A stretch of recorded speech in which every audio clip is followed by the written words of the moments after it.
بسم اللہ الرحمن الرحیم۔ ساتھی نے کل ایک سوال کیا تھا کہ یہود اپنے محرف تورات سے نبی کریم صلی اللہ علیہ وسلم کے مکان یعنی مدینہ منورہ اور زمانے اور نبی کریم صلی اللہ علیہ وسلم کے ذات کو پہچانتے تھے، جسے قرآن میں فرمایا یعرفونہ کما یعرفون ابناءہم۔ تو ہم کیوں اپنے قرآن اور حدیث کے صحیح نصوص سے آخری زمانے کو نہیں پہچان سکتے؟ تو اس بارے میں دو باتیں جاننی ضروری ہے۔ پہلی بات تو یہ ہے کہ ہمارا کام ہے عمل کرنا، وقت جاننا یہ ہمارا کام نہیں ہے، اور تعیین یہ نبی کریم صلی اللہ علیہ وسلم کو جمعہ میں جو مقبول وقت ہے دعا کی قبولیت کا، وہ بھی نہیں بتایا گیا اور وہ وقت مجمل رکھا گیا، اور اللہ رب العالمین نے اس کو مبہم رکھا، اس کو ظاہر نہیں کیا۔ اسی طرح لیلۃ القدر کی رات کو بھی اللہ رب العالمین نے نبی کریم صلی اللہ علیہ وسلم پر صورت اتاری، لیکن وہ رات وہ اللہ رب العالمین نے نبی کریم صلی اللہ علیہ وسلم کی زبانی اس کی تعیین نہیں کی۔ لیکن بعد کے علماء کرام وہ جسے کہ جمعے کے بارے میں کہتے ہیں کہ عصر سے لے کر مغرب تک جمعے میں قبولیت کا وقت ہے، لیکن علماء کہتے ہیں کہ عصر سے مغرب تک ہے، اور بعض کہتے ہیں کہ خطبے کے درمیان بیٹھنے کے درمیان جب دو خطبے پڑھتے ہیں تو اس کے درمیان جو بیٹھنے کا وقت ہے وہ ہے۔ اسی طرح لیلۃ القدر میں کہتے ہیں کہ طاق راتوں میں ہے، بعض صحابہ کرام کہتے ہیں کہ 21 کو ہے، بعض کہتے ہیں 27 کو ہے۔ تو اسی طرح قیامت کے بارے میں بھی نبی کریم صلی اللہ علیہ وسلم کو اللہ رب العالمین نے نہیں بتایا، اور اگر بتایا بھی ہو تو وہ اللہ ان کے درمیان راز ہے۔ جس طرح کہ یعنی اللہ رب العالمین نے قرآن میں بعض چیزوں کو واضح طور پر بیان کیا، محکمات کو واضح طور پر اللہ نے قرآن میں اپنے جو نصوص ہے اس کو واضح طور پر ذکر کیا، اور بعض باتیں اللہ رب العالمین نے خفیہ رکھی، اس کا معنی تو لوگ جانتے ہیں لیکن اس کا مفہوم نہیں جانتے، جس کو ہم متشابہات کہتے ہیں، جیسے کہ ید اللہ اور ساق اور دیگر جو الفاظ ہے، تو اس کے معنی تو معلوم ہے لیکن اس کا مراد معلوم نہیں ہے۔ اور تیسری چیز ہے جس کا نہ معنی معلوم ہے نہ مراد معلوم ہے، جیسے کہ حروف مقطعات، لیکن اس کے بارے میں بھی بعض علماء ظنی طور پر تطبیق کرتے ہیں۔ تو اسی طرح قیامت کے بارے میں تو کسی کو کچھ بھی معلوم نہیں ہے، اور اللہ رب العالمین نے اگر اپنے پیغمبر صلی اللہ علیہ وسلم کو بتایا ہو، اس کے علامات بیان کیے ہو، تو اللہ کے رسول نے ہمیں اور صحابہ کرام کے ذریعے بیان کیے ہیں، جیسے کہ بہت سے احادیث میں ہیں کہ نبی کریم صلی اللہ علیہ وسلم نے حضرت حذیفہ رضی اللہ عنہ کو دیگر صحابہ کرام کو قیامت تک آنے والے سب علامات کے بارے میں بتایا، لیکن وقت کے بارے میں یہ تعیین کرنا یہ مشکل ہے۔ اسی وجہ سے یہود اگر جمعہ جانتے تھے لیکن ان کا جاننا وہ تعیناً نہیں تھا، اس وجہ سے ان کو یعنی نبی کریم صلی اللہ علیہ وسلم کے پہچاننے کے بعد جو معتدل یہودی تھے ان کو شک ہوا کہ یہ ہے یا نہیں ہے، یہ نبی ہے یا نہیں ہے۔ تو پہلی بات تو یہ ہے۔ دوسری بات یہ ہے کہ جس طرح جمعے کی تعیین میں اقوال ہے اور لیلۃ القدر میں اقوال ہے، تو اسی طرح صحابہ کرام کے بعض اقوال وہ ملتے ہیں، اور بعض صحابہ کرام نے یعنی یہودیوں کے کتب سے نقل کیے ہیں، جیسے کہ کعب احبار رحمۃ اللہ علیہ اور وہب بن منبہ اور حضرت عمر بن العاص رضی اللہ عنہ، یہ حضرات نقل کرتے تھے۔ تو ایک حدیث ہے، ایک اثر ہے نعیم بن حماد کی کتاب الفتن میں، تو اس میں ہے کہ اجتماع الناس علی المہدی سنہ 400 بحساب العجم لیس بحساب العرب، کہ لوگ مہدی پر وہ جمع ہوں گے تو وہ جمع ہونا 2004 ہوگا، 200 اور 4، تو 200 اور 4 کا معنی ہے 200 لکھ لے اور اس کے ساتھ 4 لکھ لے تو 2004۔ اس دوران مہدی پر لوگ کا جمع ہونا شروع ہو جائے گا، اور یہ ایک بات ہے۔ دوسری بات اس میں یہ ہے کہ یہ بات معروف ہے، جو فلکیات سے واقف ہیں، کہ دنیا میں 2 تاریخیں راج ہیں۔ ایک گرگوری تاریخ ہے تو جو 7 سال آگے ہیں، اور ایک دوسری ہے ایتھوپی تاریخ ہے، جو ایتھوپی کلیسا ہے، جو قبطی ایتھوپی کلیسا ہے، تو اس میں وہ تاریخ 7 سال پیچھے ہے، جو اصل تاریخ ہے وہ 7 سال پیچھے ہے. تو یعنی 2004 کے ساتھ اگر ہم 7 جمع کریں تو اس حساب سے 2011، تو مہدی پر لوگ 2004 یعنی 2011 میں جمع ہوں گے. 2011 یعنی جو ایتھوپی تاریخ کے حوالے سے 2004 ہوگا اور گرگوری تاریخ کے حساب سے 2011 ہوگا. ایک تو یہ بات ہے، لیکن یہ یقینی نہیں ہے، یہ ظنی باتیں ہیں، غیر یقینی، غیر قطعی، محتمل، ظنی باتیں.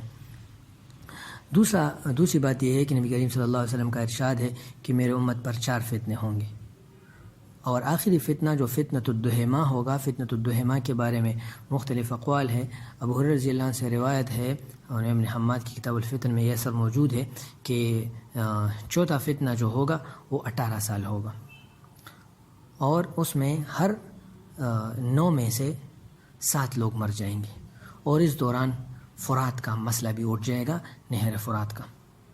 موجودہ دور میں اگر ہم یعنی ترکی کا آپریشن دیکھیں تو اس کا نام، ایک کا نام فرات تھا اور ایک کا نام نبع السلام ہے وغیرہ. تو فرات پر لڑائی وہ تقریباً کئی سالوں سے شروع ہے. تو اس میں ہے کہ چوتھا فتنہ جو ہوگا تو وہ 18 سال تک ہوگا. تو 2004 سے یہ فتنہ شروع ہوا، تو 2003 پر فرات پر یعنی عراق پر حملہ ہوا تھا. 2003 کے ساتھ جب 18 جمع کریں تو اس سے 2021 بنتا ہے. تو یہ غیب کا علم اللہ ہی جانتا ہے، وما کننا بالغیب حافظین. اور دوسرا اثر ہے کہ یہ ابن حماد کی کتاب الفتن میں ہے کہ 7ویں سال میں وہ بلا آئے گا، 8ویں سال میں امراض آئیں گے، اور 9ویں سال میں یعنی بھوک آئے گی. تو 7ویں سال سے مراد یعنی اگر ہم 7ویں سال سے دیکھیں تو 1437، 8ویں سال 1438، 9ویں سال 1439. یہ حساب اگر دیکھ لیں تو یہ سب بھی بن سکتا ہے. اور دوسری ہے کہ امام مہدی کا جو مخالف ہوگا وہ امام مہدی وہ 14 وہ ہے کہ 39 خروج السفیانی بعد 39. تو یہ بھی ہے کہ 39 یعنی 1439، 39 کا معنی 39. تو اگر ہم سال کے ساتھ جمع کریں، کیونکہ حدیث میں ہے کہ میری امت، جیسے کہ بخاری روایت میں ہے کہ میری امت کی مثال اس مزدور کی سی ہے جس نے تو کام کم کیا ہو لیکن اس کو اجر زیادہ ملا ہو. تو ابن حجر رحمۃ اللہ نے یہ لکھا ہے اس حدیث کے نیچے کہ اس امت کا عمر وہ 1000 سال سے کم نہیں ہوگا، زیادہ ہوگا لیکن کم نہیں ہوگا. اور ابن عباس رضی اللہ عنہ کا ایک اثر ہے، ابن حماد نے لکھا ہے کہ سفیانی کا خروج اگر 37 کو ہوا تو اس کی سلطنت وہ 28 مہینے ہوگی، اور اگر اس کا خروج وہ 39 کو ہوا تو اس کی عمر، اس کی سلطنت وہ 9 مہینے ہوگی. اور جو دوسری روایت ہے کہ امام جعفر صادق سے ہے کہ امام مہدی اور سفیانی یہ 1 سال میں نکلیں گے. تو ان روایت کی روشنی میں اگر ہم صحیح مسلم کی روایت دیکھ لیں جس میں ہے کہ عراق پر پابندی لگ جائے گی، یوشک اہل العراق اللہ یجبا الیہ قفیز ولا درہم، اور پھر فرمایا کہ یوشک اہل الشام اللہ یجبا الیہ دینار ولا مدین، کہ عراق پر پابندی لگ جائے گی، وہاں کانا اور اقتصادی اور معاشی پابندی ہوگی. پھر عراق شام پر اقتصادی اور معاشی پابندی ہوگی، اور پھر یعنی آخر میں امام مہدی وہ تشریف لائیں گے. تو اس حساب سے یعنی عراق اور شام ہو چکے ہیں، اور آخر میں ابھی امام مہدی کا ظہور باقی، لیکن کب ہوگا غیب کا علم اللہ ہی جانتا ہے. اور دوسری روایت یہ ہے کہ سیعوذ بمکہ عائز فیقتل، کہ مکہ میں ایک آدمی پناہ لینے والا پناہ آئے گا جو دنیا کے گناہوں اور پریشانیوں اور دنیا میں ظلم و ستم کو چھوڑ کر آئے گا، تو اس کو قتل کیا جائے گا. لیکن اس کے بعد لوگ ایک زمانہ تک انتظار کریں گے، جس میں برہتم من دہرہم، پھر ایک آدمی آئے گا اور لوگ اس کی مخالف لکھیں گے، لیکن تم اس کی مخالفت میں نہ نکلو اے مخاطب، کیونکہ وہ صحیح مہدی ہوگا اور اس کے مخالفین زمین میں دھس جائیں گے. تو برہتم من دہرہم، تو تو برہا کا اطلاق وہ کس پر ہوتا ہے؟ تو اس سے معلوم برہا کو 40 سال بھی بعض کہتے ہیں کہ 41 سال ہے، بعض کہتے ہیں 42 سال ہے. اور جو جھوٹا مہدی تھا وہ وہاں نکلا 1979 میں نکلا، 1400 ہجری کے یعنی پہلی تاریخ کو نکلا، اور ابھی 41 سال پورے ہونے والے ہیں. تو غیب کا علم اللہ ہی جانتا ہے، غیب کو اللہ ہی جانتا ہے، اور کوئی بھی غیب کو نہیں جان سکتا. تو یہ ساری ظنیات ہیں. اصل معاملہ اعمال کا ہے. ہم اعمال کر لیں. اعمال کیا ہے؟ نماز، روزہ، زکوٰۃ، حج، تہجد، ذکر، اذکار، اور اپنی تدریس و تالیف و تصنیف اور تحقیق، عوام کے ساتھ رابطے، اور اس کے ساتھ ساتھ لوگوں کو موجودہ فتنوں سے خبردار کرنا، لوگوں کو امام مہدی کا تعارف بتانا، امام مہدی کے لیے عمل بتانا، یہ دعوت دینا. ایک ہے دعوت، دوسرا ہے نصرت، تیسرا ہے ہجرت، اور چوتھا ہے جہاد. یہ 4 اعمال پوری انسانیت کی کامیابی ہے. یہی سیرت کا خلاصہ ہے. جیسے کہ حدیث میں نبی علیہ السلام کی سیرت وہ دعوت تھی. مکی زندگی دعوت، اور پھر مدنی زندگی میں دعوت کے ساتھ ساتھ وہ ہجرت بھی آ گئی، اور ہجرت اور دعوت کے ساتھ ساتھ پھر نصرت بھی آ گیا، اور پھر ہجرت، نصرت اور دعوت کے ساتھ ساتھ جہاد بھی آ گیا. تو اس سے انشاءاللہ مسلمانوں کی کامیابی وابستہ ہوگی.